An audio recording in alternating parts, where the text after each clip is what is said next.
আসসালামু আলাইকুম। আপুরা, এটা ছিল আমার 1 পাউন্ডের একটি লেমন কেক। এই কেকটি আমি ডেকোরেশনের জন্য প্রথমেই লেমন ক্রিম নিয়ে নিলাম। লেমন ক্রিমের জন্য অবশ্যই এখানে লেমন কার্ডটা ইউজ করতে হবে যদি আপনারা অথেন্টিক টেস্ট চান। তার সাথে মিল্ক সিরাপ বা সুগার সিরাপ দিয়ে দিবেন। এর উপরে দিয়ে দিলাম আমি আবারও লেমন ক্রিম।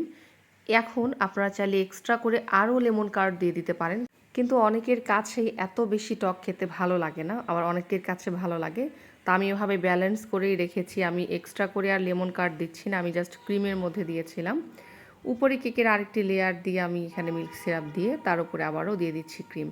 অল্প একটু ক্রিম দিয়ে পুরো কেকটাকে ক্রাম কোটিং করে ফ্রিজে রেখে দেব।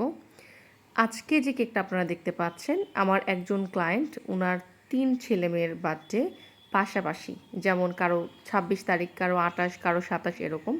তো উনি একদিনেই 3টি কেক 3টি ফ্লেভারে নিয়ে নেয় এবং একদিনেই সবার বার্থডে শেষ করে ফেলে।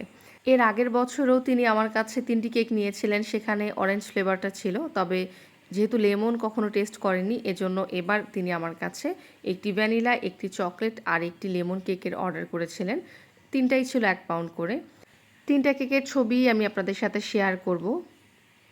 তো আমি এখানে অল্প একটু ক্রিম পুরো কেকের সাইডে এবং উপরে লাগিয়ে নিয়েছি, আপনারা হয়তো দেখেছেন।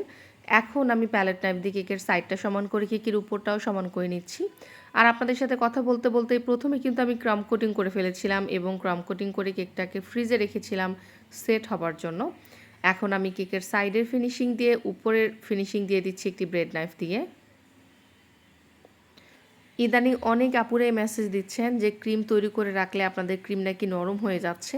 তো ক্রিমটাকে আপনারা একটু ভালোভাবে স্টিফ করে বিট করে নেবেন, তাহলে ইনশাআল্লাহ নরম হবে না। এরপরেও যদি কখনো দেখেন যে নরম হয়ে গেছে, তাহলে আপনারা এর জন্য এক্সট্রা করে একটু মিল্ক পাউডার দিতে পারেন বা একটু চকলেট গানাশ দিতে পারেন। অথবা ক্রিম দিয়ে যখনই কাজ করবেন জাস্ট কয়েক সেকেন্ডের জন্য হাই স্পিডে একটু বিট করে নিতে পারেন। এতে করেও কিন্তু দেখবেন ক্রিমটা অনেকটা স্টিফ হয়ে আসবে। এবার আমি কেকের উপরে আর সাইডে একটু লেমন ইয়েলো কালারের ক্রিম দিয়েছি, মানে আমি সেমি জেল কালার যেটা লেমন ইয়েলো কালার সেটা ক্রিমের সাথে মিক্স করে এই কালারটা এনেছি। এবার একটি স্প্যাচুলা দিয়ে কেকের সাইডে ডিজাইনটা করে দিয়ে আমি একটা ছোট সাইজের প্যালেট নাইফ দিয়ে কেকের উপরে ডিজাইনটা এইভাবে করে দিচ্ছি। এখন এর উপর আমি দিয়ে দেবো কিছু সুগার বল, আর দিয়ে দেবো কিছু বাটারফ্লাই, আর উপরে দিয়ে দেবো একটি হ্যাপি বার্থডে টপার।